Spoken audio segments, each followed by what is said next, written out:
A quienes nos acompañan, quienes nos ven en redes sociales y nos siguen a través de Javeriana Estéreo, bienvenidas y bienvenidos a Colombia 2050, Propuestas de País. Una serie de conversaciones con líderes nacionales de diferentes corrientes de pensamiento que están presentes en las principales encuestas de intención de voto para la presidencia en 2026. Yo soy Sebastián Lípez de Castro, decano de la Facultad de Ciencias Políticas y Relaciones Internacionales. Yo soy Esperanza Peña, decana de la Facultad de Enfermería. Nuestro invitado es Daniel Quintero, ingeniero electrónico de la Universidad de Antioquia, especialista en finanzas y MBA en Administración de Negocios.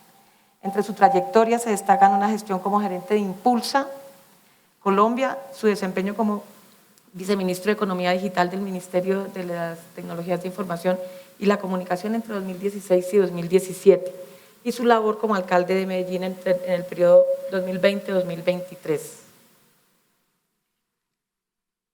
Pues Sebastián, Esperanza, muchas gracias por la invitación a la Universidad Javeriana, a todos los estudiantes que me acompañan, a mi esposa y a todos los compañeros que están aquí hoy. Gracias por la invitación. Daniel, gracias a usted por venir. En estas conversaciones queremos iniciar por conocer un poco más a la persona, Daniel Quintero en este caso, y queremos que nos cuente un poco de su experiencia de vida. Por eso quiero empezar preguntándole por la experiencia que ha tenido más bien como emprendedor. Usted ha creado Intrasoft, en una firma de software que diseñaba servicios o prestaba servicios tecnológicos comerciales a nivel masivo, y ha tenido otras experiencias que ya mencionábamos en la introducción. ¿Cómo ese mundo, digamos, del emprendimiento, de lo digital, ha influido en lo que ha hecho en el sector público? Bueno, lo primero es que yo he sido emprendedor toda la vida, desde muy pequeño, quizá por lo paisa también, pero desde muy joven, mi mamá también muy emprendedora, y luego que muere mi mamá hay una crisis económica y arranco como vendedor ambulante. Entonces mi primera empresa fue ser vendedor, emprendimientos fue ser vendedor ambulante, estar en la calle, tener que buscar resolver el problema de mercado de cómo vendes tus productos. Y luego, como ingeniero, yo aprendo a desarrollar software y empiezo a crear aplicaciones. Yo creo que haber hecho empresa te ayuda a entender muchas cosas. Intrasoft fue mi primera empresa, no la única, pero te ayuda a entender primero lo duro que es hacer empresa en Colombia, las barreras que hay, las dificultades para crear empresa. Muchas veces como el gobierno estorba más de lo que ayuda, las notarías, las cámaras de comercio, los impuestos que son una tormenta. Tú nunca sabes finalmente si lo hiciste bien o mal porque los impuestos son tan enredados, tan complejos, hay tantos impuestos diferentes que pagar que nunca hay tranquilidad para el empresario, el emprendedor. Creo que haber logrado éxito como empresario también me dio la independencia para hacer política, porque uno de los problemas muy grandes que tienen los políticos en Colombia y en el mundo en general es que generalmente están atrapados, o atrapados por ideologías, o atrapados por sus financiadores. ¿Quién financia al político? Yo he podido hacer toda mi vida una política financiada por mi propia capacidad de emprender, de hacer empresa. Y eso obviamente me ha dado independencia, no solo por la forma como hago las campañas o la política, sino también como gobierno.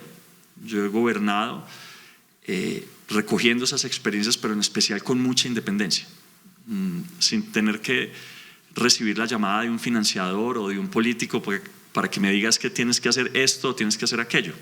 No, yo escucho, porque eso también permite la independencia, el poder de escuchar al otro, pero luego las decisiones las tomo yo. Daniel, acaba de contarnos el papel de su madre en su formación, y el papel de su esposa también ha sido parte de su forma de liderazgo. Entonces nos gustaría saber esa forma de liderazgo que usted ha hecho, cómo se relaciona con la ciudadanía. Yo creo que tocas un tema de esperanza muy importante, porque también en la política, y en especial cuando se trata de política progresista, se trata de desconocer el poder y el papel de la familia. Yo creo que la familia es la primera institución de una sociedad. Si Si tenemos una sociedad de familias descompuestas, pues tenemos una sociedad descompuesta.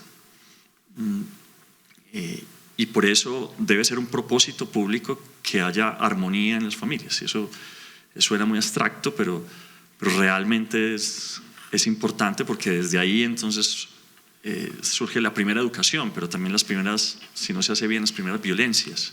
Es la primera malla de recepción cuando las cosas están mal, cuando algo está saliendo mal.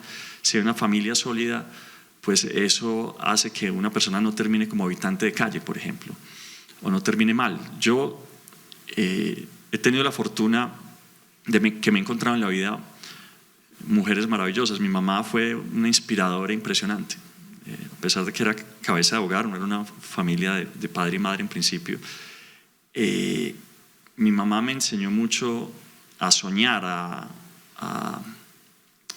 creer que se podía hacer más de lo que se era en el momento, que tu pasado no condicionaba tu futuro. Ella me regaló mi primer computador cuando yo tenía 14 años, murió 2 años después sin saber que ese computador me había cambiado la vida completamente, que me iba a convertir en ingeniero, que me iba a convertir en alcalde, que un día iba a estar frente a cientos de miles de niños y de madres entregándoles también un computador, con la esperanza y la convicción de que ese computador también les está cambiando la vida a ellos. Eso hicimos en Medellín y eso queremos hacer en Colombia. Esa es gran parte de la razón por la que estoy acá.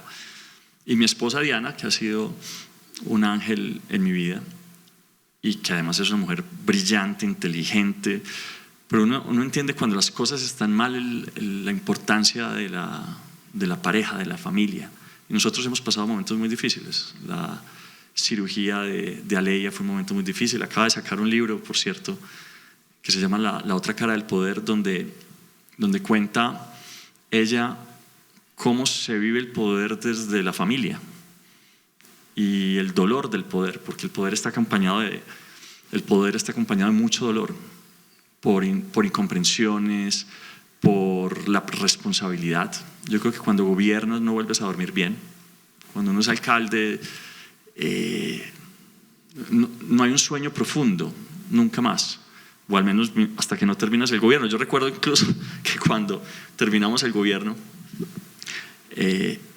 yo venía, no sé, a Bogotá y veía basuras por ahí. Yo, pero ¿quién dejó esas basuras por ahí? No, ya no eres alcalde, esta no es tu ciudad, tranquilo, cálmate. Porque uno todo el tiempo, su cerebro se dedica, se entrega al propósito. Y el haber tenido a Diana conmigo, pues ha sido fundamental en mi vida. Daniel, en su vida política ha estado en diferentes grupos, digamos, con tendencias o posiciones muy distintas, y para la opinión pública es difícil de entender como esa trayectoria, porque esos cambios de grupos, ¿en dónde ha estado? Sebastián se refiere en especial a cuál ha sido mi camino en la política en relación a los partidos políticos. Yo arranqué en el Partido Conservador, muy joven, con un hambre de cambiar el mundo, en una Antioquia muy conservadora. Mi abuelo, conservador de Santa Rosa de Osos, creo que se sentía muy orgulloso. No alcanzó a conocerme ahí. Pero esa campaña, creo que he mantenido la coherencia y el hambre de cambio siempre. Esa campaña yo la hice, todavía no era empresario, con una alcancía recogiendo monedas en la calle. Un marranito azul, se llamaba Manolo, iba por la calle recogiendo plata. ¿Y plata para qué? Pues normalmente los políticos compran es votos. Y acá había un político en los primeros años del siglo, del 2000, diciéndole a la gente que no le iba a comprar el voto, sino que quería que le diera plata. Y eso la gente no lo entendía. ¿Y por qué está haciendo eso? Y entonces la respuesta era: porque yo quiero trabajar para ustedes y no quiero que me financie nadie. Y esa idea de la independencia de la financiación me ha acompañado toda la vida. Entonces esa campaña, que saqué 2.160 votos, no se olvide uno cuántos votos saca en su primera campaña, más que convertirse en una derrota, se convirtió en la convicción plena de que ese era el camino que quería para mí, que quería que quería trabajar, que quería servir a la esperanza, al sueño de construir algo mejor. Años después sería alcalde de esa misma ciudad de Medellín como independiente. Pero antes de eso creé un movimiento que se llamó el Partido del Tomate. Está el proceso de transición, movimiento que además el Consejo Nacional Electoral no dejó participar en las elecciones. Hoy el Consejo Nacional Electoral, la registraduría y un juez de tutela están definiendo si puedo participar en estas elecciones, lo cual habla de la necesidad de transformar la democracia en Colombia. ¿Por qué a un ciudadano o a los ciudadanos se les restringe el derecho de elegir y ser elegidos? En Colombia hay muchas cosas que resetear. Yo he pasado por muchas partes, pero he sido incómoda en la mayoría, porque a donde yo llego yo veo oportunidades de cambiar las cosas, y si hay algo para cambiar en este país es la política. Daniel, en Colombia 2050 queremos explorar su mirada del futuro, independientemente de la visión sobre el gobierno de turno o los gobiernos anteriores. Queremos saber lo que usted piensa de esa Colombia en 2050. ¿Cómo debería ser Colombia en ese momento? Pues Sebastián, esa pregunta me encanta porque la razón por la que yo hago política es porque yo soy un optimista, digamos, radical. Yo creo que Colombia es un país maravilloso, pero con un potencial gigante limitado. Es decir, nos han limitado lo que somos capaces de ser. Yo creo que a Colombia hay que meterle una reseteada tremenda, como cuando un celular no le está funcionando, cuando el programa está andando lento, los programas lentos o se bloquea, para desatar el potencial del país. Yo me imagino que después de ese reseteo, que no es solo una constituyente, yo no me imagino una constituyente ni de izquierda ni de derecha, yo me imagino una constituyente como un punto más del reseteo que hay que hacer en Colombia. Yo me imagino una digitalización del Estado, yo me imagino un montón de cosas que pasan de reseteo institucional que nos llevan a varias cosas. La primera, acabar de forma estructural la corrupción que tenemos en nuestro país, que no es solo cultural. La razón por la que hay tanta corrupción en Colombia es porque hay unas instituciones que crean incentivos a la corrupción, la facilitan, porque hay unas desigualdades profundas que también buscan que muchas personas busquen atajos en general. Entonces hay que transformar nuestras instituciones, pero el resultado de eso yo me imagino una Colombia, que se ha convertido en una potencia económica, científica, tecnológica, que se ubica en el mundo, que escogió sectores estratégicos en robótica humanoide, en inteligencia artificial, en bioingeniería, los escogió de forma, articuló los sectores alrededor de ellos, los empujó, y el resultado de eso sacó 6 millones de personas de la pobreza extrema. El resultado de eso acabó la guerra, que es otro de los males profundos de nuestro país, y logró un balance o una paz entre los retos sociales y ambientales. No va a haber justicia ambiental en Colombia si no hay justicia social. Y entonces de esa forma protegimos el tesoro biológico y ambiental que es Colombia para el mundo. Pero para eso necesitamos primero un reseteo. Yo creo que este país puede llegar muy lejos, pero tenemos que tomar decisiones de fondo. No basta cambios graduales como muchas personas proponen. Vamos cambiando cositas pequeñitas, porque creo que no hay tiempo que perder. Y si estuviéramos en otro tiempo quizá, pero es que estamos en medio de la 4ª revolución industrial. Es la última revolución, de pronto es la última en general, es la más importante de la historia, con inteligencia artificial, con un montón de cosas pasando y el mundo moviéndose muy rápido y la gente viendo cómo pareciera que vamos a perder otra vez otra revolución. Perdimos la primera, perdimos la segunda, perdimos la tercera por estar en guerras y en otras bobadas. ¿Vamos a perder esta también? No. Y para eso necesitamos una revolución literalmente ocurriendo. Bueno, comprender, analizar y contrastar las ideas y visiones de diversos líderes nacionales implica escuchar diferentes ideas, retar nuestras propias visiones, dar espacio a la duda y permitir el disenso.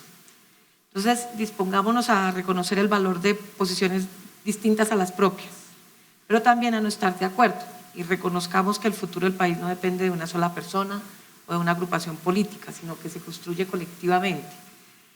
Los jóvenes en Colombia, especialmente sectores especialmente vulnerables o más vulnerables, tienen bajo acceso a la educación superior. ¿Qué propone usted como candidato para mejorar esa cobertura y también mejorar la calidad? Y si me permite, le hago la siguiente pregunta, o al lado de esa. ¿Reformaría usted el ICETEX? Bueno, perfecto. Me encanta la pregunta, Esperanza, porque me permite conectar dos cosas, y es el valor de la educación. ¿Qué país puede salir adelante sin educación? Antes de venir a esta entrevista estaba cruzando unos números, y entonces el primer número que crucé fue: ¿cuál es la rentabilidad de un año de escolaridad, ya universitaria o de escolaridad básica o media?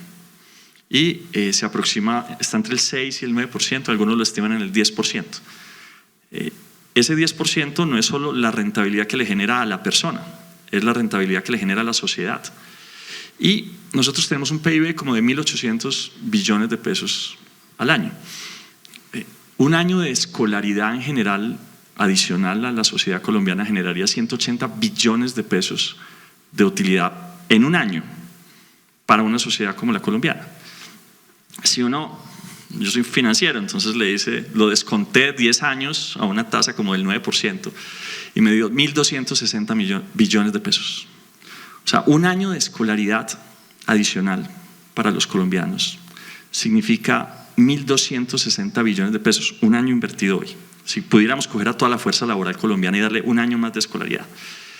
¿Cuál es el costo de eso? Una tercera parte. Entonces, lo que estamos es ante la inversión más rentable que podemos hacer como sociedad. Encuentre una inversión que en un año te entregue el 66% o 300 veces, 300% la utilidad. No hay inversión que haga eso. Eso lo hace la educación. ¿Cuál es el problema? Claro, que tenemos unos retos fiscales para poder hacer para poner a todo el mundo a estudiar. Entonces tenemos que ser capaces de hackear el sistema.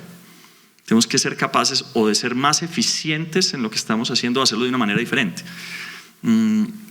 Una de ellas, naturalmente, entonces lo básico, lo típico, entonces necesitamos 500.000 cupos nuevos, pero eso es lo básico, eso es lo normal.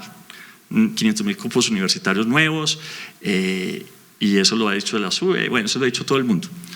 Pero yo creo que hay que empezar a hackear el sistema.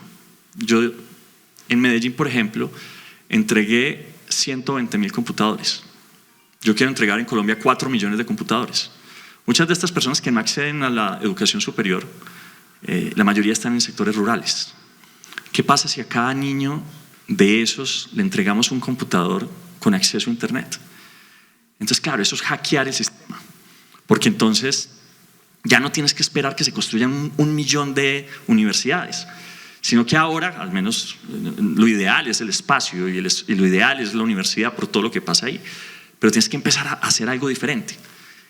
Ese computador con una conexión a internet de Starlink, o de cualquiera, pues porque no quiero hacerle campaña a una compañía, significa que para ese campesino, que es uno de los que la mayoría de las veces no llega a ninguna educación universitaria, se abre esa posibilidad. Pero eso hay que hacerlo ya, eso hay que hacerlo rápido. Otro de los retos que tenemos cuando yo hablo de hackear los sistemas es lo que yo he hecho toda mi vida, hackear sistemas. Yo fui director de Impulsa, hackeé sistemas, fui viceministro de las TIC, hackeé sistemas, llegué a ser alcalde de Medellín a hackear sistemas. ¿Cómo hacemos todo más rápido? ¿Cómo hacemos esto más rápido? Uno de los problemas fundamentales que tenemos en la educación en Colombia es que los que toman las decisiones tienen resuelto su problema educativo, al menos para sus hijos. Esto además es un aprendizaje de Diana y yo una vez que fuimos a Helsinki. Y un tipo nos dijo: el problema de ustedes es que hay educación privada. Sí, si hay niños que pueden tener educación privada, entonces los tomadores de decisiones ya resolvieron la educación para sus hijos. No tienen mucho interés en resolver la educación del resto. Lo que hicieron en Helsinki, eso es un hackeo duro, pero lo que hicieron en Helsinki es que dijeron: no, los ricos y los pobres y todo el mundo tiene que tener la misma educación, al menos hasta la básica. Y entonces, ¿qué pasó? Que los que tomaban decisiones dijeron: ups, Entonces ahora necesitamos buena educación. Entonces empezaron a invertir los recursos que no se han invertido en Colombia y empezaron a tomar las decisiones que no se han tomado en Colombia. Entonces, digamos, esa es una más violenta en términos de hackeo institucional. Pero nosotros tenemos que pensar en soluciones drásticas para resultados rápidos. ¿Eso implicaría entonces una educación pública gratuidad para todos? Yo me imagino, incluso cuando yo pienso en esto, no lo propongo muchas veces porque una propuesta de estas es compleja, es retadora. Entonces, ¿qué hacemos con los que ya están estudiando? Entonces, mi propuesta lo que dice es, no, es que nadie debería tener que pagar por educación. Ningún padre debería tener que pagar por la educación de sus hijos. Entonces, yo te pago, como Estado, la educación de tus hijos hasta que terminen. Listo, incluso, y si tienes otro hijo, también te lo pago en el mismo colegio. Pero lo que empieza a pasar de ahí en adelante es que empezamos a hacer o rotación de profesores para que no haya algunos colegios que acumulan los mejores profesores. Estoy hablando de educación desde básica hasta al menos el bachillerato completo. O como se hace en algunos otros países, y es que los que estudian en ese colegio son los que vivan en el mismo sector. Pero el resultado final con esa estrategia y con un periodo de transición es que los tomadores de decisiones ahora sí les importa lo que está pasando en la educación en general, porque sus hijos podrían estar en esos colegios y con un periodo de transición adecuado. Es decir, es bastante dramático en términos de cambio, pero si nosotros queremos cambiar de fondo la educación en Colombia, tenemos que hacer que los que toman decisiones, es decir, los empresarios y los políticos, tengan que llevar a sus hijos a colegios públicos. En términos de el mercado laboral, porque esto está conectado a educación con empleo, pensemos un poco entonces en cuál debería ser el camino que debe tomar el país para garantizar una mayor incorporación de esas personas que están en la informalidad hoy, ¿cierto? Se habla de que más del 50% de los trabajadores son informales y por tanto no tienen el mismo acceso a la seguridad social que tienen los trabajadores formales. ¿Cómo resetear ese campo de la vida del país? ¿Cuál es el tamaño del problema? Hoy tenemos 13 millones de colombianos que son informales. Ahora, ¿cómo están compuestos esos 13 millones? Más o menos 4 millones son campesinos. En el campo nadie paga pensión, ni está afiliado a nada. Y no es que no trabajen, trabajan muchísimo. Lo que deberían pagar en pensión se lo están entregando como un ahorro a quienes se comen las papas, las manzanas, los tomates, las cebollas. Te lo están regalando a ti como ciudadano. Están quedándose ellos sin pensión para que tú como ciudadano tengas unas papas más baratas. Y por eso hay una responsabilidad como sociedad de garantizarle la pensión a ellos. Por eso lo que viene haciendo el gobierno nacional en relación de garantizarle la pensión a todos los colombianos es justicia. Y eso es algo fundamental. Pero más allá de eso, tenemos 4 millones de campesinos, tenemos cerca de 2 millones de trabajadores de la construcción, tenemos 1 millón de trabajadores de oficios domésticos, tenemos 1 millón de jornaleros, que muchos de ellos están en trabajos por temporada, por ejemplo. Y lo que se encuentra la mayoría de ellos es que hay un montón de trabas para poder formalizarse. Entonces, el tema de las cámaras de comercio. ¿Para qué le sirve la Cámara de Comercio a un campesino? Muy poco. Entonces, si mucho le mandan por allá un calendario cada 6 meses o cada año, pues no le sirve para nada. 300, 400, 500 mil pesos. Eso es una renta inaceptable de unos grupos económicos muy pequeños en contra de unas mayorías, que además se convierte en una barrera de entrada gigante para poder acceder a la formalidad. Pero ahí puedo seguir las notarías y un montón de otras cosas que se han creado en ese propósito y en ese sentido. Entonces yo creo que eso hay que eliminarlo. Yo voy a crear, si Dios quiere soy elegido presidente, voy a crear una Cámara de Comercio gratuita para todos los colombianos, por internet o por otro mecanismo, pero gratuita. Yo no le veo el sentido, eso ayer hablaba con un empresario de otro país y me decía, no entiendo por qué es que yo tengo que pagarle a un señor para que me registre cada año la empresa. A ver, ¿qué sentido tiene eso? Y así estamos llenos de un montón de problemas. El otro que yo mencionaba más temprano era el tema impositivo. Entonces, ¿para qué voy a formalizarme yo, dice el campesino o el trabajador de la construcción, si entonces ahora lo que me van es a perseguir con un montón de impuestos y además complicadísimo? Me toca contratar a un contador para poder hacer la declaración de renta, así sea para pagar 0 pesos. Entonces hay que simplificar el sistema tributario en Colombia, hay que ser muy sencillo, de modo que podamos empezar a pensar en un proceso de formalización.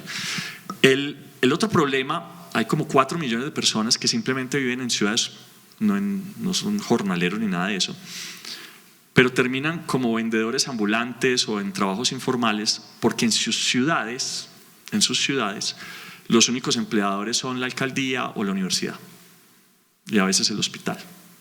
Entonces, digamos, la campaña me ha permitido recorrer medio país y ver lo que está pasando. Y uno dice, pero esta ciudad, este departamento lleno de tantas cosas, algunos con 3 ríos, las mejores vistas del mundo, las mejores tierras del mundo, colombianos que somos los mejores del mundo trabajando, y eso está demostrado en cualquier parte.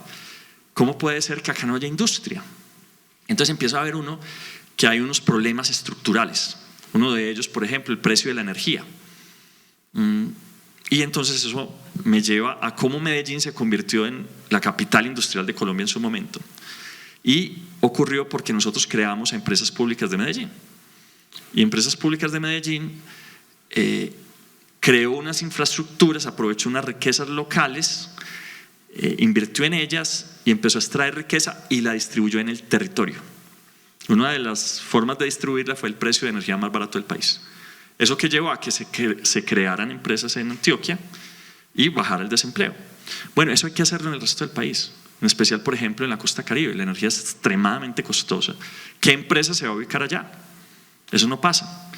Entonces, mi propuesta incluye crear empresas públicas regionales por cada uno de los departamentos, públicas, que se encarguen de aprovechar las oportunidades de cada uno de los departamentos para lograr ventajas estratégicas que permitan que se ubique y que se ubiquen no solo empresas, sino actores y un ecosistema que permita crear empleo en el departamento.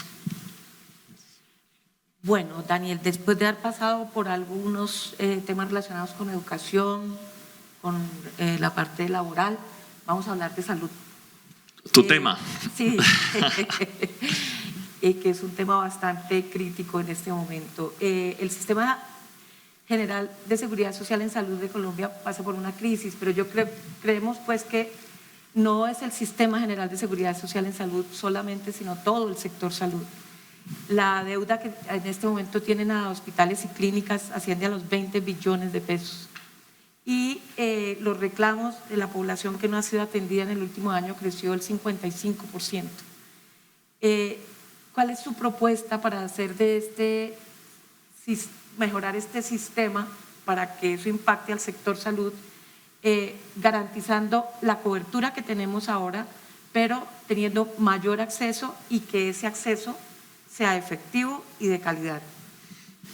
Entonces es una de las preguntas más retadoras y más interesantes para cualquier gobernante en este momento.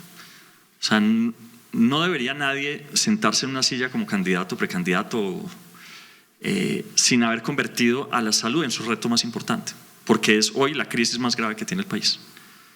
Muchas, pero esa es quizá además la más retadora, porque es un sistema que necesita cambios de todo tipo. Pero el primero y el fundamental es que nosotros a veces cuando hablamos de sistema de salud hablamos entonces de la EPS, de la IPS, de la farmacéutica y se me puede, bueno, obviamente del personal médico, pero dejamos muchas veces por fuera un montón de otros actores que garantizan o empeoran la salud en Colombia. Héctor Abad Gómez era lamentablemente asesinado en Antioquia, asesinado lamentablemente por la derecha extrema en Antioquia, que se dedicó a matar a todo el que pensara diferente. Bueno, él pensaba diferente. Héctor Abad Gómez, es candidato a la alcaldía de Medellín también. Él pensaba que el problema no eran los hospitales, sino el agua. Él decía, el problema no es más hospitales, sino acueductos. Y entonces, claro, las primeras ideas de prevención antes que atención. Y resultado de eso, Medellín empezó un proceso, el más avanzado también del país en términos de acueducto. Y Medellín se convirtió en ejemplo en el país, la mejor agua del país por mucho tiempo. Nosotros no vamos a arreglar el problema de salud de Colombia si no vemos el problema completo. Nosotros tenemos 6 millones de colombianos en pobreza extrema, que lo que comen no les da para mantener su propio peso. ¿De qué están llenos los hospitales sino de gente que no comió? Tenemos 5 millones de colombianos que cocinan con leña.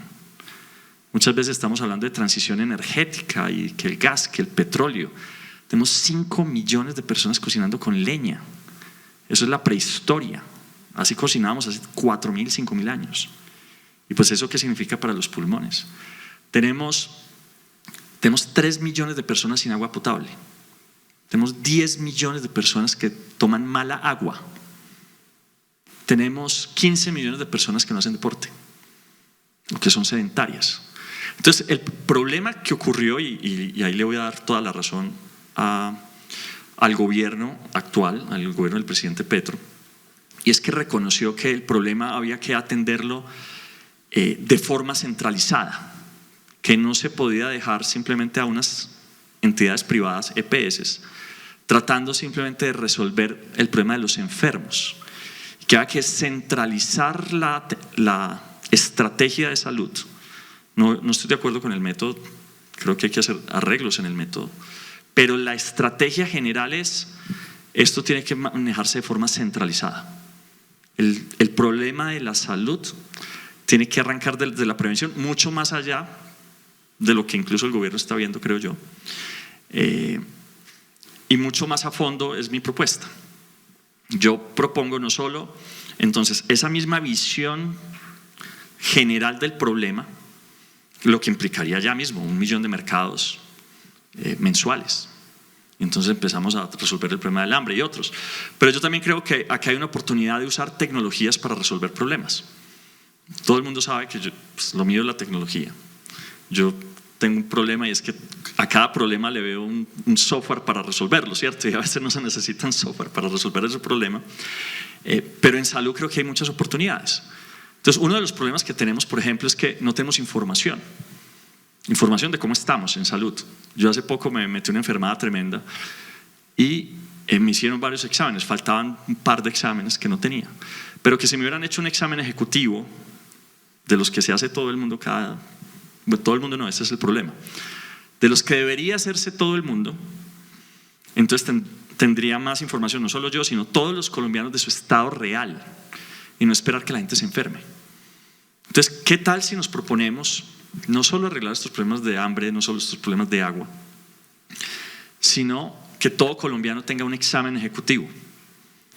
¿Cuánto abarataría eso los costos del sistema de salud en general? La estrategia del doble, cuando uno va a una cirugía y tiene una doble opinión, la segunda opinión. Resulta que en Estados Unidos la 8ª causa de muerte es un mal diagnóstico médico. Bueno, pero además se ha probado que cuando hay un doble diagnóstico baja el 20% del costo del sistema de salud. Estoy hablando de Estados Unidos. ¿Cuánto bajaría eso en Colombia? Entonces, que haya doble diagnóstico en muchos temas. Prueba de ADN. A mí me hicieron prueba de ADN en la enfermedad que me metí, resultó ser una bobada. Pero me hicieron prueba de ADN. ¿Qué tal si todos los colombianos tuviéramos un examen de ADN? Entonces, claro, esto es tremendamente ambicioso. Nosotros no tenemos ni siquiera un centro de secuenciación genética y eso es gravísimo. Como en pleno siglo XXI, con la revolución en bioingeniería que se está dando en el mundo en este momento, no tenemos centros de secuenciación genómica y hay que mandar los exámenes a España para que nos digan, entonces, ¿cómo está tu ADN? Pero si tenemos esa información podemos empezar a tomar un montón de otras decisiones. de pronto actuar mucho más rápido sobre algunas poblaciones. Mi examen de ADN me dijo que era recomendable que yo tuviera este aparatico, que es un aparatico que me mide cada segundo el corazón. Mi mamá murió de un infarto, pero yo nunca lo había pensado. Y mi examen genético dice, oiga, tenga ese aparatico, porque es importante. Y pues me está dando información todo el tiempo. Entonces yo creo que este tipo de medidas, que en principio podrían decir salen más caras, no, salen más baratas en el fondo. Lo que necesitamos es formas de financiación inteligente de este tipo de procesos. Pero la más grave de todas, y qué pena la extensión, es la corrupción. Si de algo sufre el sistema de salud en Colombia es de corrupción. Mi cálculo, nosotros tenemos un sistema de salud que se gasta más o menos 100 billones de pesos año a través del ADRES. Mi cálculo es que se roban 30 billones de pesos. 30 billones.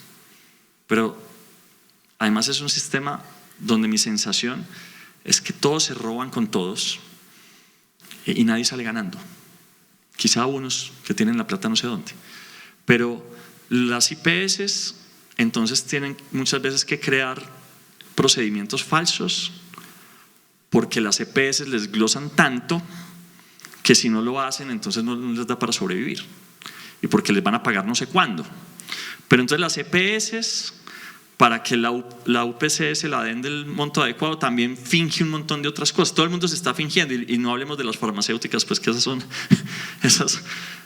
no tienen que fingir nada, de frente hacen la tarea. Entonces el tema de corrupción es un problema grave en Colombia y para resolverlo de nuevo creo que es fundamental el tema de tecnología, de trazabilidad de los procedimientos, de blockchain, de compras centralizadas, etc. Daniel, usted tocó un punto que me parece importantísimo. Nos cuenta que le pareció una buena estrategia centralizar los recursos, digamos como la propuesta que hay del gobierno actual.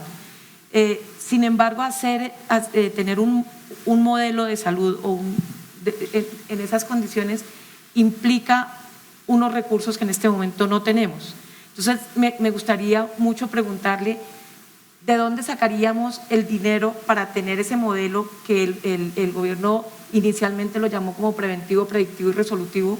Ahora le acortó un poco el nombre, pero allí se requieren unos recursos que ni siquiera conocemos exactamente cuáles son esos recursos. La pregunta es, ¿usted recurriría a deuda externa para financiar ese modelo que le pareció que está bien o desfinanciaría a otros sectores sociales? A ver, ¿cómo están las finanzas de Colombia? Primero que todo con un déficit gigante, el 7%. No estamos cumpliendo la regla fiscal, lo cual es grave y encarece la deuda. Estamos gastándonos 13% del presupuesto nacional en deuda. Cuando uno lo compara con otros países de la OCDE, por ejemplo, Chile se gasta el 1%, Portugal el 1.7%, España el 2.1%. Nosotros nos estamos gastando 5 veces más en deuda que el resto. Entonces, lo primero también es que tenemos que arreglar las finanzas. ¿Qué estamos haciendo mal con el tema de la deuda? ¿Por qué no la estamos gestionando bien? Yo vengo a ofrecer mi experiencia. Yo fui alcalde, yo goberné ya. Yo bajé 20% de la deuda en mi ciudad.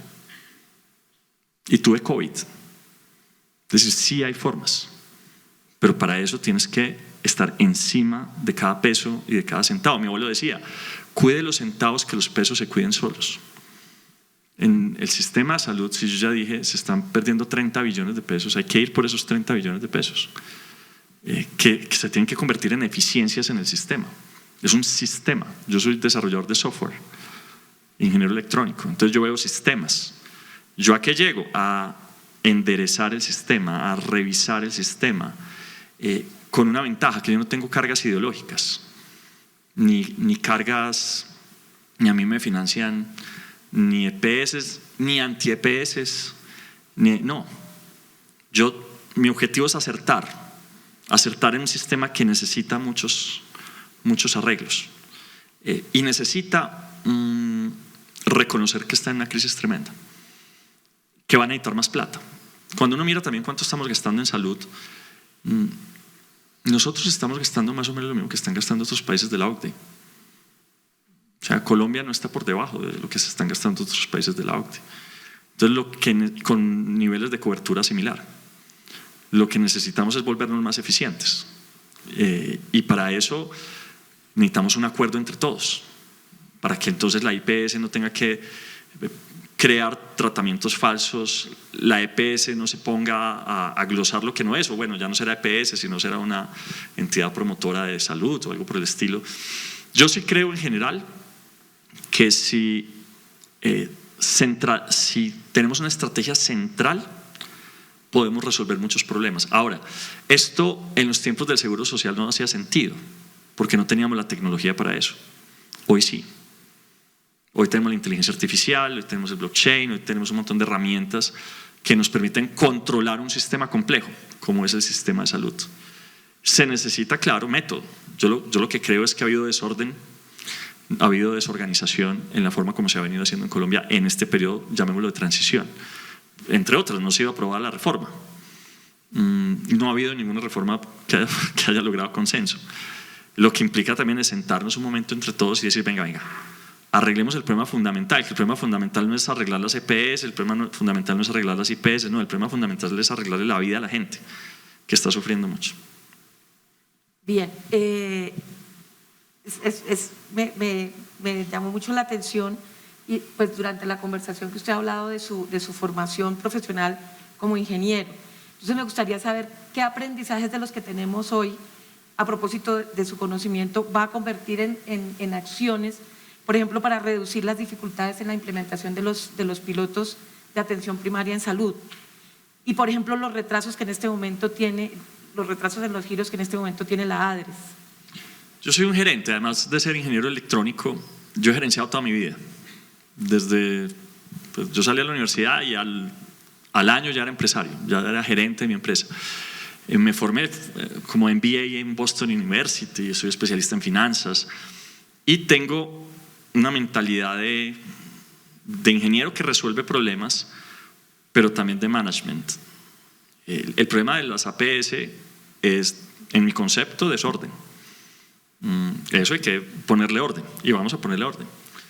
De la ADRES, bueno, de las APS también tecnología, o sea, ¿dónde están los equipos? El GPS para ubicarlos. En Medellín, ¿qué hice yo, por ejemplo? Yo fusioné fusioné los equipos. Yo hice lo mismo, equipos preventivos en la calle, pero antes de hacer eso, fusioné los equipos que iban a la calle de inclusión social, que acá vendría siendo como el DPS o vendría siendo con el Ministerio de la Igualdad, con los de salud.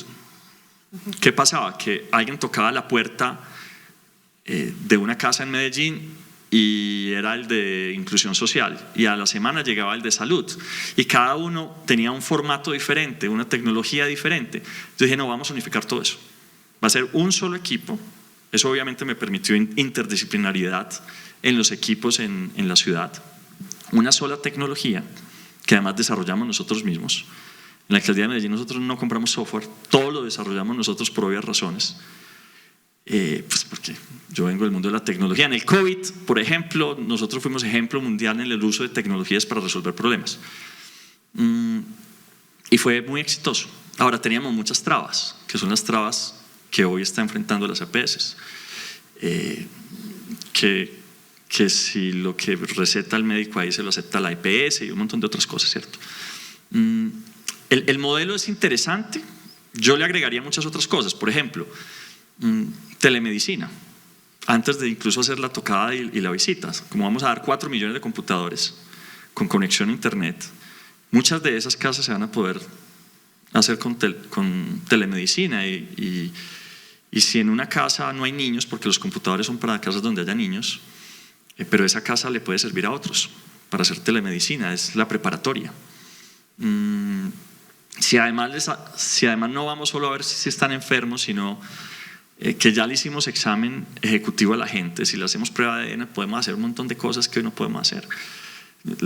Yo vengo del sector de la ingeniería y finanzas, pero por ejemplo cuando yo era viceministro de las TIC, yo hice el primer borrador de decreto en historia clínica electrónica. Entiendo que todavía no se ha aprobado, ¿cierto? ¿Sabe cómo me tocó hacerlo? Nunca se había publicado ni siquiera un decreto para discusión. Me tocó escribirlo solo, no contarle al Ministerio de Salud. Y cogí, lo publiqué y le dije al Ministro de Salud: Ministro, acabo de publicar el decreto de historia clínica electrónica para comentarios. ¿Y usted por qué hace eso sin mí? Dijo con toda la razón el Ministro de Salud. Y yo le dije: porque si no, no va a pasar en 20 años.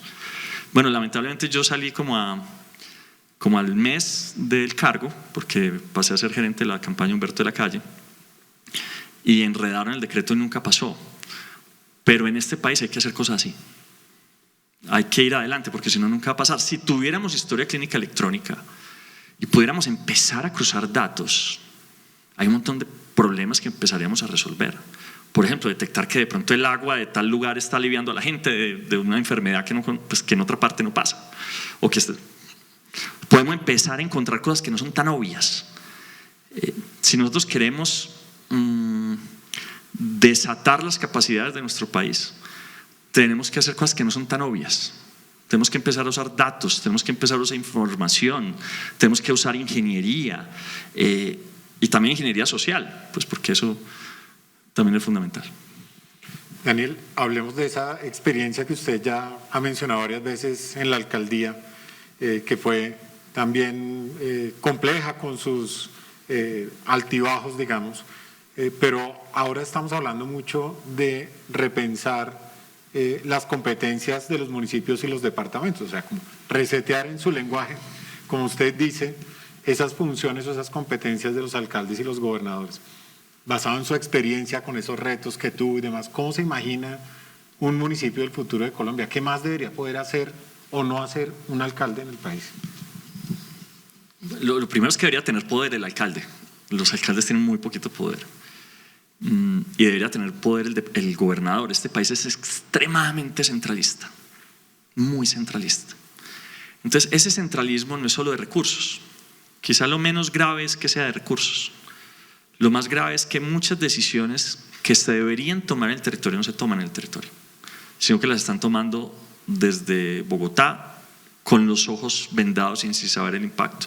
Yo tengo un ejemplo que cuento todo el tiempo. Tengo muchos de Medellín, pero prefiero este que está más nuevo.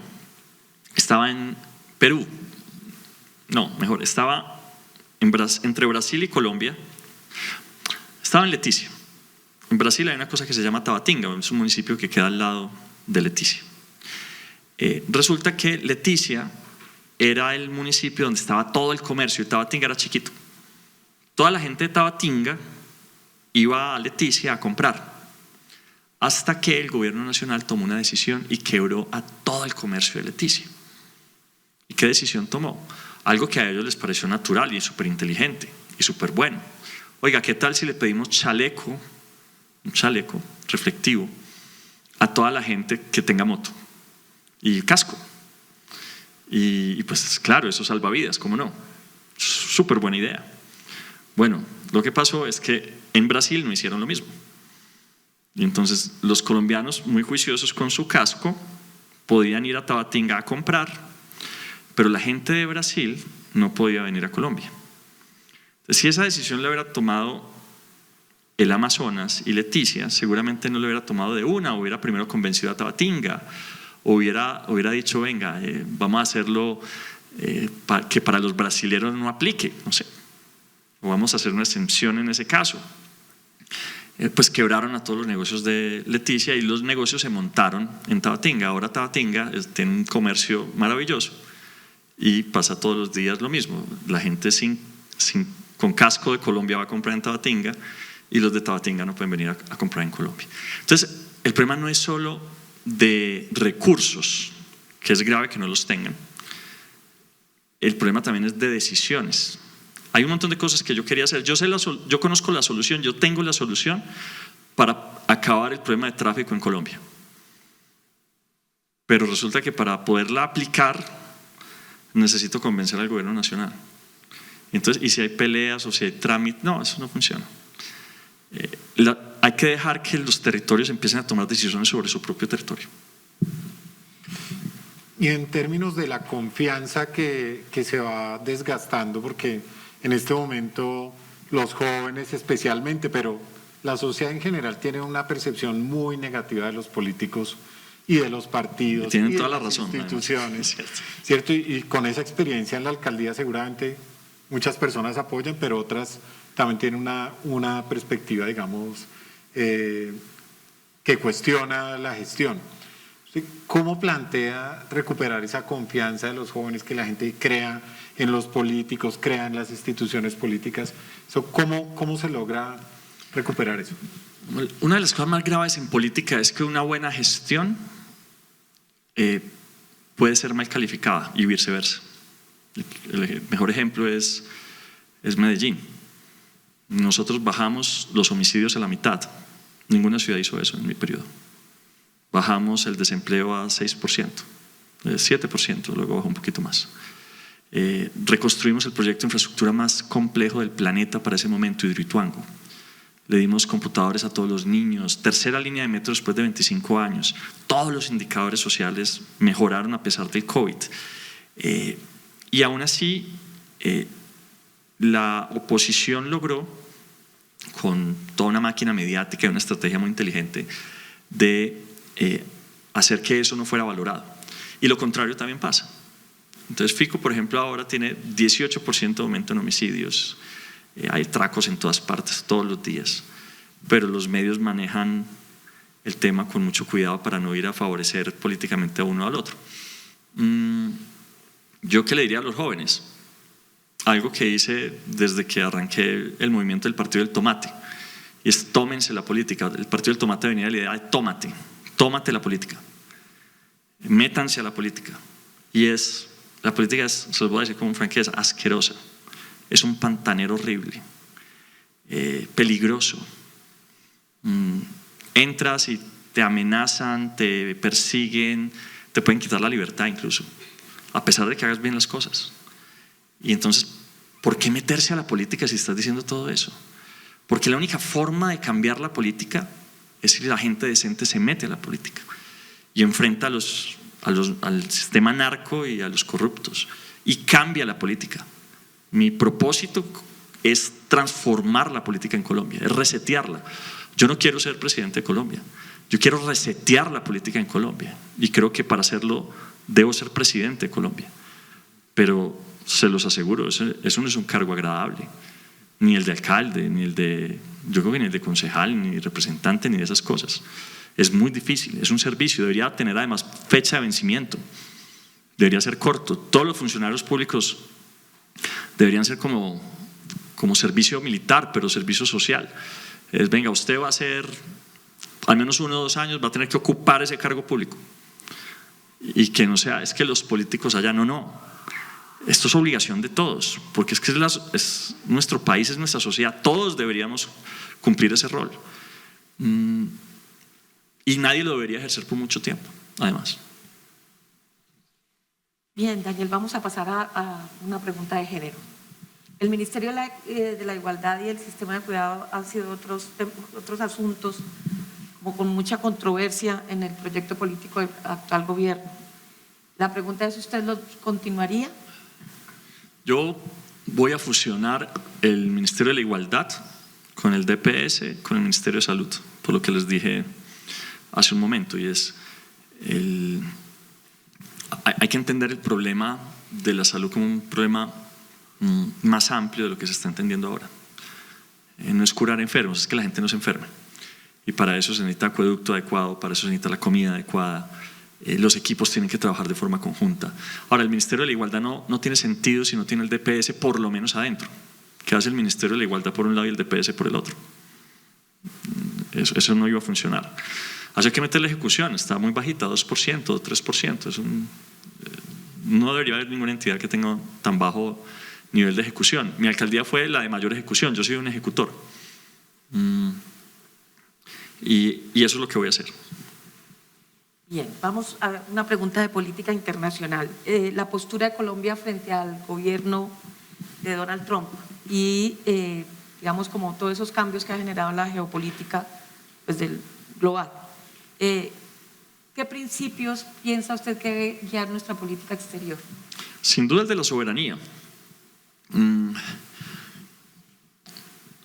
y reformularía la pregunta. La pregunta no es cuál es la política de Colombia con Estados Unidos, sino qué está pasando en Estados Unidos y su política internacional. Para entender qué está pasando en Estados Unidos, yo creo que hay que mirar a Rusia y Ucrania. Rusia ha sido un país más imperial. Entonces, en un momento dado dijo voy a tomarme Ucrania y se lo tomó. ¿Listo? Y además la forma como trata a sus vecinos es de forma activa. Si hay que matar a alguien, lo mata. Aparece uno envenenado por allí, otro por allá. Estados Unidos está empezando a comportarse así. En la medida en que Estados Unidos empieza a perder el poder de mercado, ya no es dominante, ya no estamos en una economía global unipolar con una sola potencia económica, sino que tenemos 2 y hasta 3. Y ya Estados Unidos también no es del todo la mayor potencia todavía, sin duda, pero acercándosele China mucho, la mayor potencia militar del planeta. Si uno trata de imaginarse, Dios quiera nunca, pero una guerra China-Estados Unidos sería mucho más violenta que en su momento lo que hubiera sido Estados Unidos-Rusia. China ha crecido muchísimo, la influencia china ha crecido muchísimo. Entonces Estados Unidos pareciera empezar a comportarse como Rusia allá en Euroasia. Y entonces ya quiere control total sobre los territorios del continente americano.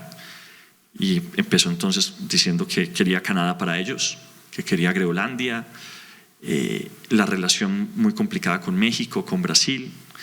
Estados Unidos empieza a ser otro Estados Unidos y nos va a tocar empezar a acostumbrarnos a ese Estados Unidos un poco más violento.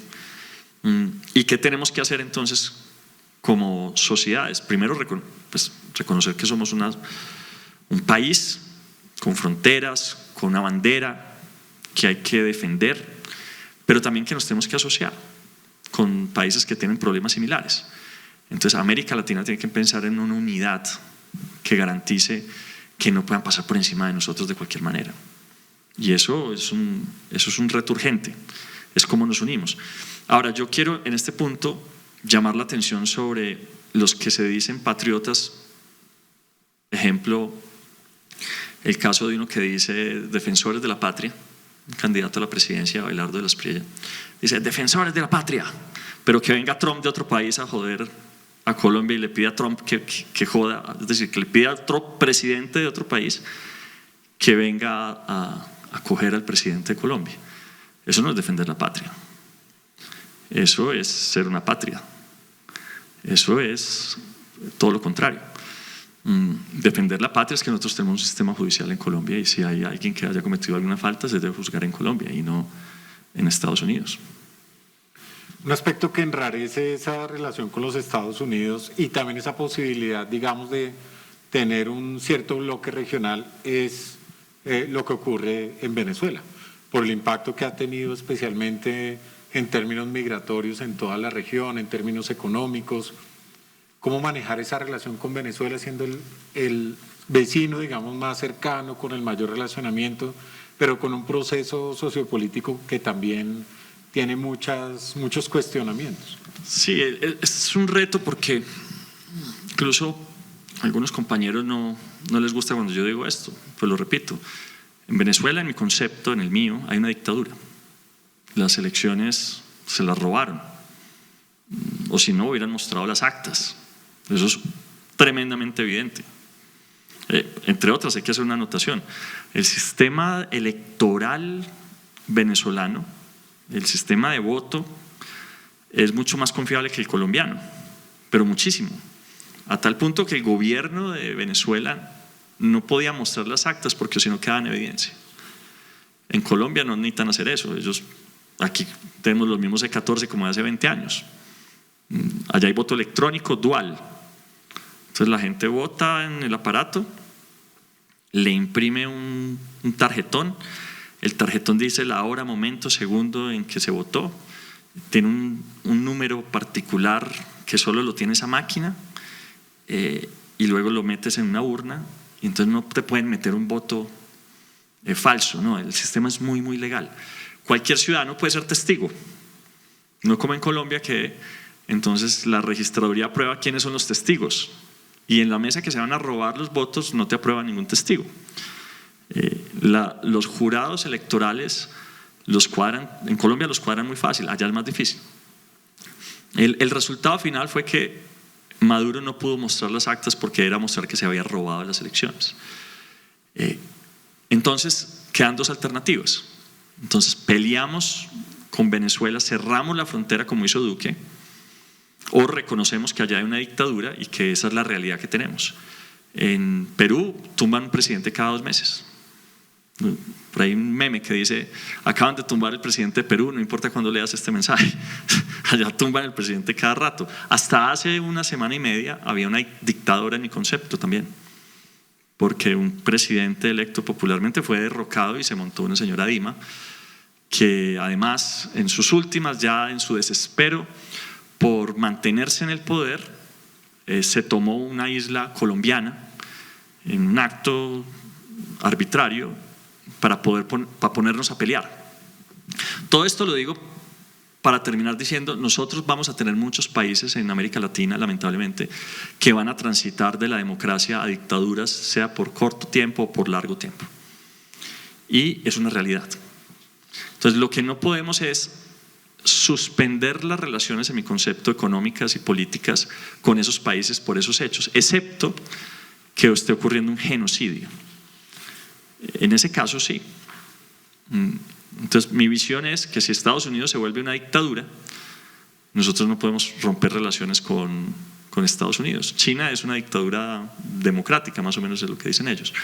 Y nosotros no vamos a suspender relaciones con China por eso.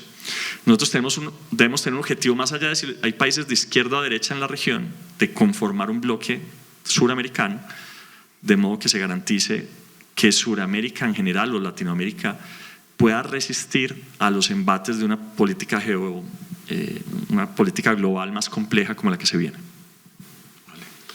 Gracias. Bueno, ahora vamos a darle paso a una sección en la que queremos pues escuchar también preguntas de algunas personas de la comunidad javeriana, estudiantes, profesores, etcétera. Entonces vamos a escuchar la pregunta de María Alejandra Calderón del Semillero de Representación Política.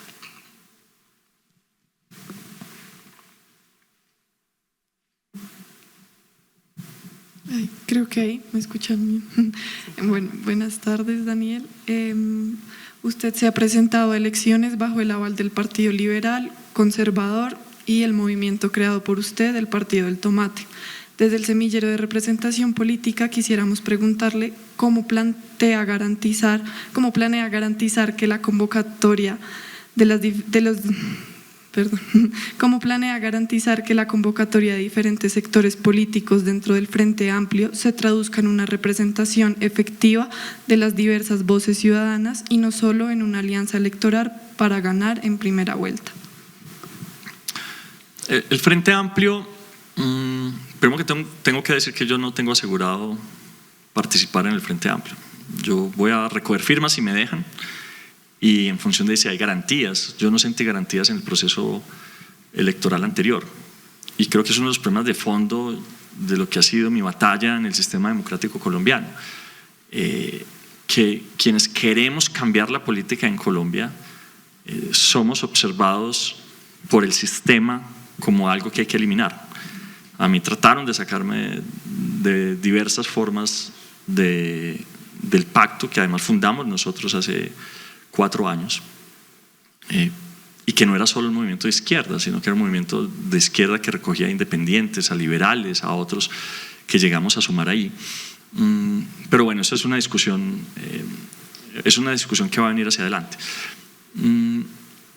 Sobre cómo garantizar la participación, yo lo que creo es que mi posición como independiente, mi movimiento, yo me elegí realmente como por el movimiento Independientes en la alcaldía de Medellín. Traté de aspirar por el Partido del Tomate, que es un movimiento ciudadano, pero no nos dejaron. Yo me elegí a la alcaldía como independiente. Yo creo que desde la independencia podemos hacer muchísimo, porque el independiente puede obrar como un árbitro, de alguna manera, de muchas tendencias, de muchos sectores. Todo el país sabe dónde estoy ubicado, cuáles son mis ideas, en qué creo. Y en lo que más creo es que este país hay que resetearlo, hay que resetear la política. Y si reseteamos la política, vamos a profundizar la democracia en Colombia. Muchos de los conflictos que tenemos hoy cuando hablamos de polarización es porque los canales democráticos no son lo suficientemente profundos. Cuando se desbordan, precisamente por la falta de profundidad, es cuando entonces ocurren esas polarizaciones violentas que han causado ya muertos. Mi objetivo es resetear la política, llamar a una constituyente, profundizar la democracia en Colombia, de modo que las diferencias en nuestro país no terminen con guerras jurídicas o con muertos. Muchas gracias. Y ahora vamos a escuchar a Martín Uribe del Semillero Pobreza, Desigualdad y Políticas Públicas con una pregunta. Buenas tardes. ¿Se escucha bien? Martín.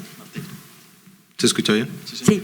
Bueno, desde el semillero queríamos hacer una pregunta que es, tomando en cuenta los resultados de modelo de transferencias monetarias con una pobreza extrema y multidimensional que persisten por encima del 10% según la información del DANE en el 2024, y también que Colombia permanece entre los 10 países más desiguales del mundo según las estimaciones del índice de Gini, que propone como modelo de superación de la pobreza y reducción de las desigualdades en el país. Pues el modelo de transferencia monetaria me parece muy importante. No solo se aplica en Colombia, se aplica en muchos países del mundo. Incluso mirando las cifras de cuánto estamos nosotros invirtiendo en lo social, comparado con países de la OCDE, se encuentra que estamos invirtiendo la mitad de lo que deberíamos. Y estamos invirtiendo, lo decía ahorita, 10 veces más en deuda y la mitad en lo social. Doble en guerra, la mitad en lo social. Sin embargo, no hay mejor política para reducir la desigualdad que la creación de empleo. Nosotros en Medellín recibimos una tasa de desempleo del 14%. El COVID la llevó al 25% y la dejamos en 7% y a la baja. Claro, en la medida que creas empleo, se reduce también la necesidad de hacer la política de transferencias monetarias. Y más que reducirla, porque no necesariamente ese tiene que ser el objetivo, sí es mucho más fácil para un gobierno de un país en desarrollo poder resolver problemas de desigualdad en ese sentido. Lo otro es que la verdadera desigualdad en Colombia está asociada a la educación. ¿Qué educación reciben unos y qué educación reciben otros? Entonces creo que lo más importante ahí también es hacer una revolución educativa que convierta además una revolución educativa con propósito. En Colombia nos ha faltado reconocer cuáles son los intereses nacionales, es decir, ¿para dónde vamos? ¿Qué es lo que queremos? Yo en Medellín llegué y dije, bueno, y me causó muchas molestias de algunos sectores, dije, nos vamos a convertir en Valle del Software, vamos a hacer una apuesta para que haya X número de programadores, le vamos a dar computadores a todo el mundo. Fue una apuesta y el resultado es que se desató la inversión, 5.000 empresas de tecnología se movieron a la ciudad, se crearon no sé cuántos miles de empleos, y eso sumado a estrategias de turismo y otro hizo que Medellín se convirtiera en la estrella económica hoy todavía. Colombia necesita eso. Colombia necesita decir, estos son mis sectores económicos. Entonces yo apuesto por unos, yo digo, vamos, inteligencia artificial, bioingeniería, turismo, robótica avanzada, robótica humanoide. No dice, no, eso es muy difícil, eso es muy lejos, eso para los colombianos es imposible. Ese es el peor error que hemos cometido, creer que no podemos. Estaba mirando las cifras de cuánto vale o cuánto ha invertido Figure, que es una empresa robótica humanoide que está en el top en este momento, y que va muy avanzada. En 2 años va a tener robots cuidando niños. Solo se ha gastado $100 millones. ¿Colombia no tiene $100 millones? Claro que los tiene. $100 millones son 400.000 millones de pesos. En Hidroituango nosotros recuperamos 10 veces eso, 4.3 billones de pesos, y dejamos una demanda para recuperar otros 10 billones de pesos de manos de corruptos. Entonces claro que se puede, pero tenemos que creer que somos capaces, que podemos. No, que es que la tecnología se tiene que hacer en otro país. No, la tecnología la podemos hacer en Colombia, pero tenemos que alinear los intereses de la nación con, entonces, ¿qué vamos a enseñar? ¿Qué vamos a educar?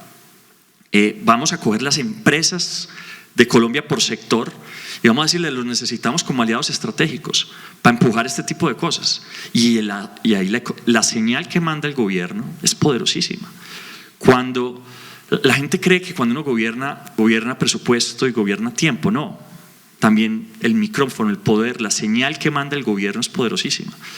Y si hacemos que Colombia se empiece a mover hacia adelante, que deje ese zigzag, que digamos, no vamos mal, el desempleo ya va en el 8,1, eso está bien, pero ¿por qué no pensamos en desempleo del 4, del 3%? Y para eso necesitamos movernos mucho más rápido hacia adelante. Entonces, reducir la desigualdad debe ser un propósito multivariable, que me podría ir por otros. Entonces, hablar de desnutrición crónica, tengo la dura de la enfermería. Si los niños no están recibiendo el agua adecuada, el problema no es ni siquiera la comida. Si los niños no están recibiendo el agua adecuada, pues hay desnutrición crónica. Y si hay desnutrición crónica, eso es 40% menos de rendimiento el resto de su vida, cerebral. Ahora Bill Gates está explorando unos mecanismos con un tema de cultivo en el estómago para tratar de revertir el proceso, pero todavía no se ha podido. Pero el problema, ¿cómo vamos a hablar de igualdad cuando 10 millones de colombianos y muchos de esos niños están recibiendo un agua que les causa desnutrición crónica? Entonces, hay que ir esto hay que hacerle doble clic, muchos doble clic, y entender el sistema completo. Eso he sido yo en mi carrera pública. No me quedo con la solución sencilla, trato de ir al fondo y luego encontrar cuáles son esos determinantes, porque no tienes plata para todo, que si los tocas generan un efecto dominó positivo. Encontrarlo requiere no solo técnica, sino voluntad. Porque cuando tú hablas con los técnicos, ellos saben qué es lo que se necesita. Pero te dicen, no, pero es que nadie nos ha hecho caso. Nadie nos ha escuchado ni siquiera. Gracias. Muchas gracias a Martín. Ahora escuchamos la pregunta de Manuela Vargas del Observatorio Javeriano de Juventud. Buenas tardes. Ya se habló sobre el acceso al mercado laboral, principalmente del campesinado y también del personal de construcción y de la creación de empleo, pero según la encuesta nacional de juventud de 2023, existe una situación preocupante frente a la empleabilidad y acceso de mujeres jóvenes al mercado laboral, donde el 62% de los jóvenes que trabajan tienen ingresos mensuales inferiores al $1.000.000, cifra que asciende al 68% para las mujeres, y el 29% de mujeres están por fuera del mercado laboral, principalmente por responsabilidades de cuidado y domésticas. ¿Qué harías para enfrentar esta problemática? Lo primero que yo quiero es reconocer algo maravilloso que no pasaba hace mucho tiempo, y es que en el último año, de los 700.000 empleos que se crearon en Colombia, 3 de cada 4 o 2 de cada 3, me puedo equivocar ahí, fueron mujeres. O sea, esto es algo extraordinario. Por primera vez, desde que hay mediciones, el desempleo de las mujeres en Colombia está en un dígito. El desempleo de los jóvenes viene cayendo, pero sigue siendo la gran oportunidad perdida de nuestro país.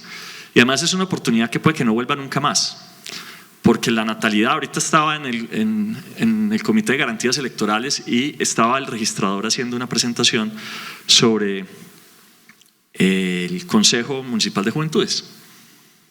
Y entonces estaba mostrando cómo fue la votación hace 4 años y cómo es la votación ahora. Y decía, es un éxito la votación porque tuvo no sé cuántas miles de personas más, a pesar de que tenemos 200.000 jóvenes menos o algo así. O sea, ya empezó a caer, incluso en la medición de la votación, empezó a caer, no recuerdo si eran 200.000 o 500.000 jóvenes menos, pero ya empezó a caer el número de jóvenes en nuestra sociedad. Entonces yo digo, esta oportunidad, si no la aprovechamos ya, se pierde para siempre. Es la gran oportunidad perdida. Tenemos 2,5 millones de jóvenes que ni estudian ni trabajan. ¡Wow! ¿Cómo podemos estar perdiendo esa oportunidad? Es que los países desarrollados han reconocido que la oportunidad para desarrollarse, para crear tecnologías nuevas son los jóvenes. No la gente mayor, también uno que otro, pero los jóvenes son los que tienen la curiosidad, son los que están dispuestos a gastarle tiempo a cosas que muchas veces nosotros no por la vida, por el día a día, por la ocupación general, son los que tienen el cerebro a 1.000.000 de kilómetros por hora. Entonces no podemos perder esa oportunidad. Nosotros tenemos que volcarnos allá. Yo he dicho, vamos a darle un computador a cada niño en Colombia, a cada joven en Colombia, y con una conexión a internet. Lo primero es conectarlos. Si no están conectados, muchas de esas oportunidades se van a perder. Si están conectados, en cambio, entonces muchos de ellos empiezan a hacer certificaciones, empiezan a entender qué está pasando en el mercado, se conectan con otros actores, reconocen que su problema, que su vida gira más allá de la finca o del barrio donde están. Yo le preguntaba a una mujer en el Cauca, ¿por qué los niños están cogiendo un arma y se están yendo a raspar coca en Colombia? ¿Por qué lo están haciendo acá en el cañón del Micay? Y me respondió muy fácil. Porque miran a su papá y lo ven pobre, lo ven enfermo, lo ven sin pensión y dicen, yo no quiero eso para mí. Y luego abren el celular que lo tienen y por TikTok hay alguien diciéndole, véngase para acá, venga que le damos una moto, venga que le damos 1,5 millones, venga que le damos una fiesta. Y así se nos están quedando con los jóvenes. Nosotros tenemos como Estado que ganarle la carrera a los grupos criminales, porque cuando ellos ven esa oportunidad perdida, ellas van y la aprovechan. Y yo quiero estos niños para mis ejércitos personales o para raspar coca. Entonces el Estado tiene que llegar primero. Entonces lo primero, conectando. Lo segundo, en algunas ciudades, planes de choque. La forma más sencilla para entender cómo estamos fracasando es Quibdó. ¿Cómo puede ser que tengamos 26% de desempleo?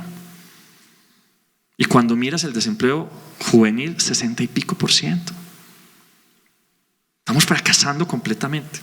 Allá literalmente así sea para decirle, usted abre un hueco y usted tápelo, hágale. Pero lo necesitamos trabajando, lo necesitamos haciendo algo. No podemos perder esta oportunidad que tenemos, ni podemos dejarlos por fuera completamente. Gracias. Bien, bueno, quisiera saber, Daniel, si usted estaría dispuesto a dialogar hablando un poco de conflicto y de seguridad, si usted estaría dispuesto a negociar con todos los grupos armados ilegales y qué condiciones pondría para avanzar en una agenda de paz. Bueno, yo soy bueno en seguridad, eso es lo primero que tengo que decir y lo puedo decir con resultados. Yo bajé los homicidios a Medellín a la mitad con una estrategia que hay gente que viene de muchos países a preguntarme, bueno, ¿cómo lo hizo? Y que hoy se está implementando en otros países. La estrategia, digamos, es multivariable, pero lo que quiero decir también es, para poder negociar tú tienes que tener carácter. El presidente de la República es el jefe de la policía, del ejército, de la armada y de la fuerza aérea. Y tienes que tener carácter para poder lograr los resultados que quieras. Ahora, ¿qué ha hecho bien el gobierno en términos de conflicto armado en Colombia? Entender el problema. Muchos de los retos que hoy tenemos, o de lo que uno podría llamar el marco que hoy tenemos, es el gobierno ha sido muy bueno en el diagnóstico, pero muchas veces ha tenido dificultad para implementarlo. ¿Qué hizo este gobierno que no entendió ningún otro? Que en Colombia es como si tuviéramos no un tumor, sino muchos tumores. Y que los acuerdos de paz, todos los que se han hecho en el pasado, lo que han tratado es de extraer un tumor. Pero ¿qué pasa cuando en un cuerpo enfermo tú extraes un quiste o un tumor y dejas el resto? Así sean más chiquitos. Pues que esos tumores terminan creciendo y copando el espacio que supuestamente se había liberado. Cuando se hizo el acuerdo con el M-19, con el EPL, dejaron a las FARC y dejaron al ELN. Cuando se hizo el acuerdo con las FARC, dejaron al ELN. Pero además, entonces están los defensores de la sierra, están los no sé. Esto está lleno de un montón de grupos que muchos de ellos incluso están esperando que saques vía negociación o a través del esfuerzo militar a uno de los grupos para ellos ir y tomarse ese mismo territorio. Entonces tienes dos opciones cuando haces un acuerdo o cuando derrotas a alguien militarmente, y es o vas y copas el territorio y lo copas de verdad, cosa que no hizo el gobierno Duque ni el gobierno de Santos, o haces una negociación o buscas sacar todos los tumores al tiempo. Si hay varios tumores, también tienes que entender que hay un problema sistémico, que el problema no son unos actores. Si tienes 10 tumores es por algo. Debe haber otra causa, hay algo que está causando esos tumores. Y entonces, claro, ahí es donde te encuentras las desigualdades en el territorio. Cuando volvemos a mirar las cifras de cuánto estamos invirtiendo en lo social, nosotros invertimos la mitad de lo que invierten los países de la OCDE. En cambio, invertimos el doble en guerra. ¿Para qué se invierte el doble en guerra? Para no tener que resolver muchos de los conflictos sociales que causan la desigualdad en Colombia. Entonces, lo que tenemos es que ir a resolver muchos de los conflictos y de las desigualdades del territorio. Yo lo he dicho, ir por ese niño que está a punto de coger un arma e ir a raspar coca. ¿Y cómo tenemos que llegarle? Con oportunidades. Entonces, ¿cómo acabamos la guerra? ¿Cómo ganamos la guerra en Colombia? Si le quitamos los niños a los grupos armados. Eso es lo primero que hay que hacer. En Medellín eso es lo que hicimos. En Medellín nosotros creamos, por ejemplo, la matrícula cero. Eso es creación mía. Y luego se convirtió en una política nacional. 1 millón de colombianos tienen matrícula cero. Eso arrancó en Medellín en mi gobierno. Porque dijimos, ningún niño se puede retirar de estudiar por falta de plata. Tiene que creer, saber que tiene futuro. Segundo, tiene un computador, tiene una conexión a internet. Tercero, nuestro programa de gobierno se llamó Medellín Futuro, porque Medellín llegó a ser también la Medellín no futuro. Y así se convirtió en la ciudad más violenta del mundo. Entonces la pregunta era cómo la convertíamos en la ciudad más pacífica de Colombia, y la convertimos en la ciudad más pacífica de Colombia, dándole futuro a los niños. Los grupos armados en general se van diluyendo. Hay un dicho, es todo bandido sabe que en algún momento lo van a coger. Entonces a ellos se terminan o matando entre ellos o los terminamos cogiendo. Pero si no les entran niños por debajo, se van diluyendo, se van volviendo viejos. Entonces, más importante incluso que la negociación, que es muy importante, claro, siempre hay que tener una posibilidad de lograr un acuerdo, es vea el problema estructural. Y el problema estructural sin duda son los niños. Eso quiere decir, Daniel, en otras palabras, que continuaría con una política de paz total como la ha tenido el gobierno actual. No como la ha tenido el gobierno actual, no como la ha tenido el gobierno del presidente Petro, porque yo creo que ha sido mal manejada. A ver, el presidente Petro es un visionario.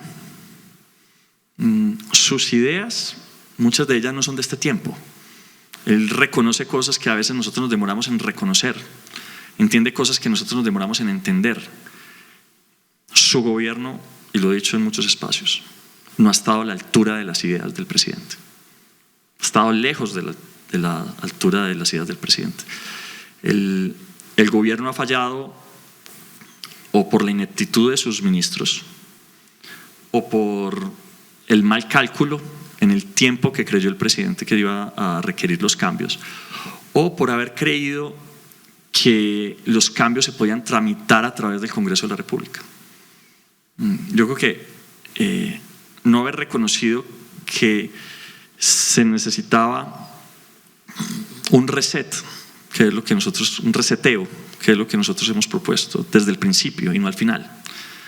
Ahora el gobierno dice, ahora necesitamos una constituyente. Yo creo que eso debe haber sido el primer paso.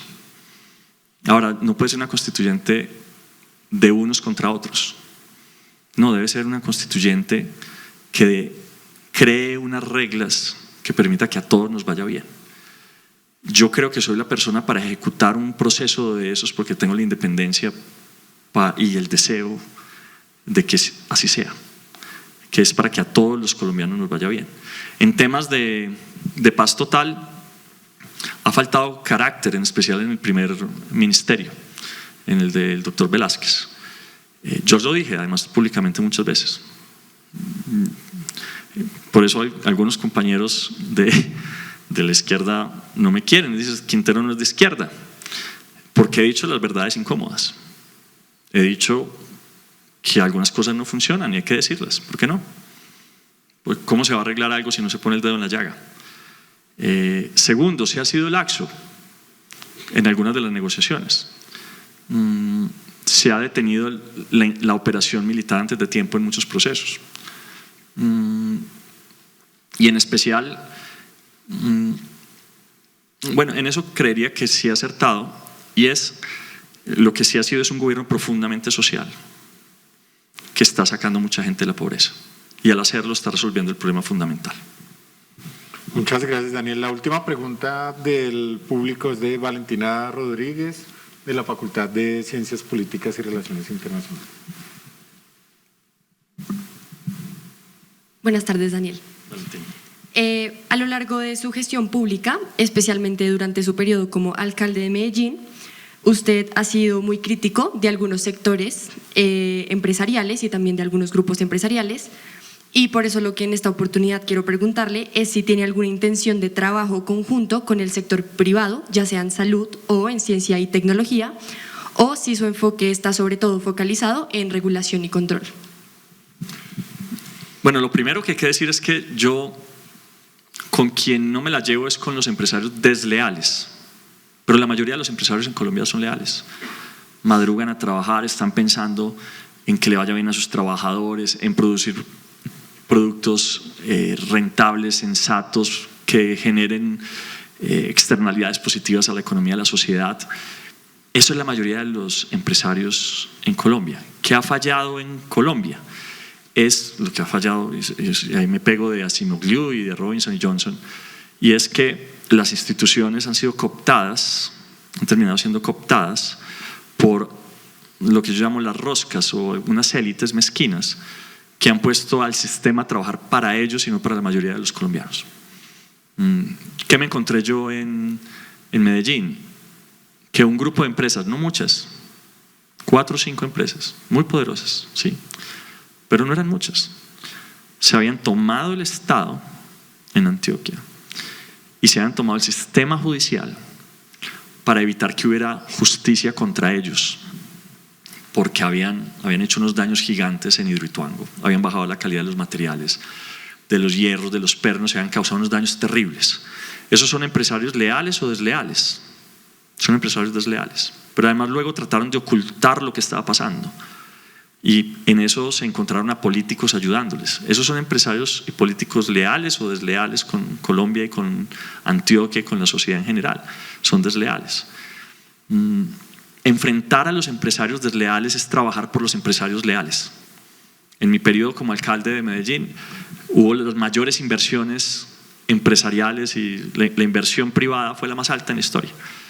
¿Por qué? Porque tenía también un dicho y es: garantías para todos, ventajas para nadie. Eso es lo que debe esperar un gobernante, eso es lo que debe esperar un empresario de un gobernante, que no le dé ventajas a nadie y que le dé garantías a todos, que no se siente en secreto con un empresario a cuadrar una ventaja competitiva. Si hay un problema que tiene Colombia es que esas tomas del Estado han reducido la competitividad y la posibilidad de competir de forma franca en Colombia. Entonces tenemos 4 o 5 familias que manejan todos los bancos y entonces claro, secuestran el crédito. ¿Y cómo hacemos que 5 familias no secuestren el crédito? Porque cuando secuestran el crédito, entonces desde el crédito pueden decidir quiénes pueden hacer empresa y quiénes no, quiénes pueden participar en proyectos de infraestructura y quiénes no, y otros se toman entonces el sistema asegurador y así. Nosotros necesitamos casi que un batallón, un escuadrón dedicado a encontrar las reglas anticompetitivas que tenemos en nuestro mercado. Es lo contrario, ¿no? Que uno diría no es regulación, no, al revés, en muchos casos es encontremos las reglas que están creando rentas que no tienen un propósito de interés público. Y si encontramos esas reglas, y eso lo debería estar haciendo la superfinanciera, la superindustria y las supersociedades y otros, Y deberíamos inmediatamente parar eso. Yo, ejemplo, entonces un ejemplo sencillo para mostrar mi carácter en ese sentido. Medellín tenía, en términos de gobierno, el 49% del gobierno de Tigo, Medellín. Eso ya lo cambió Fico, vendió todo. Pero tenemos el 49% del gobierno de Tigo.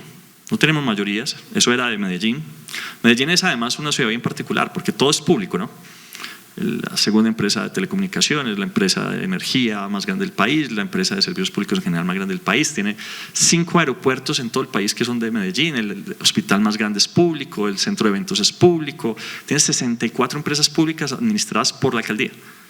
O sea, es una cosa casi que comunista, ¿no? Todo es público. Pero resulta que la ciudad, o más bien Tigo y EPM y otros, tenían bloqueado que los postes de la ciudad no pudieran ser utilizados por otras empresas. Claro, Movistar, porque decían son de otra ciudad. Entonces un regionalismo para proteger la empresa local en contra de los otros operadores.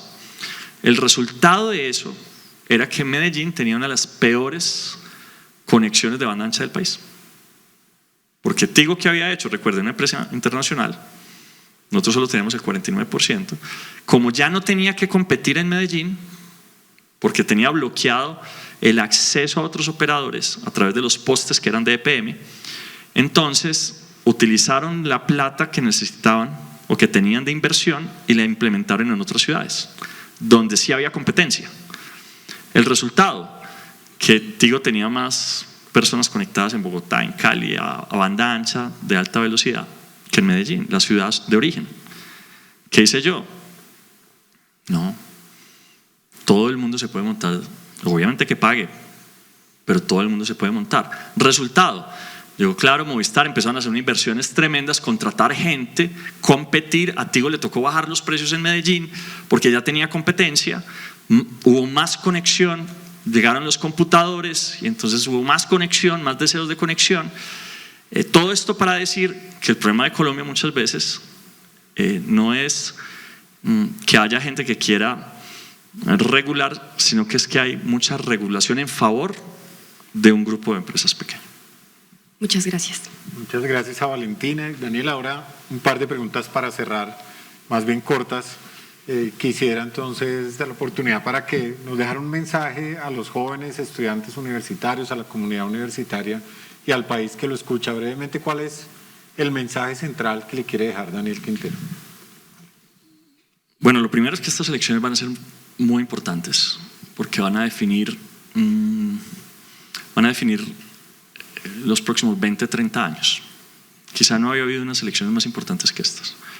El momento que estamos viviendo a nivel global hace que las decisiones que se tomen aquí sean relevantes en relación a lo que va a pasar con el papel de Colombia en temas de inteligencia artificial, de bioingeniería, de robótica avanzada. Si Colombia pierde esta oportunidad o la gana, si la tecnología se convierte en una oportunidad para sacar a 6 millones de colombianos de la pobreza o por el contrario, lo que vamos a ver es mayores desigualdades en nuestro país. Como se ha planteado la campaña hasta ahora, lo que observamos es que hay más deseos, hay más odio y revanchismo que deseos de que a Colombia le vaya bien. Yo estoy aquí para que a Colombia le vaya bien. Ustedes jóvenes que están pensando, si están viendo esto es porque les gusta la política, porque difícilmente se aguanta uno 1 hora y media de esto, sino es porque les gusta la política, porque creen que es importante y porque esto permite cambiar la sociedad. Tómense la política, métanse a la política, no les dé miedo, den un paso adelante. Vendrán momentos difíciles, pero si somos muchos los que lo hacemos, nos podemos juntar para que esto salga bien. Muchas gracias. Daniel, para terminar, ¿qué le gusta hacer en su tiempo libre? ¿Qué pasatiempos tiene? Pues a ver, primero estar con las niñas, eso es un poder para recargarse con Diana. Yo soy un pianista frustrado, entonces tengo un piano en todas partes donde estoy, toco terrible, mis hijas sí tocan muy lindo. Es más, mis hijas están acá en la universidad, aprenden aquí piano.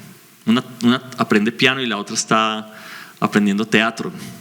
Además que yo tengo que darle las gracias a la Javeriana porque tiene muchas cosas maravillosas. Yo soy casi estudiante de la Javeriana porque me falta un semestre para graduarme de una especialización. La veo más enredada que un berraco por tiempo, pero algún día seguramente lo terminaré. Pero tiene unos retiros maravillosos. Hay unos retiros del silencio, de Loyola, muy poderosos.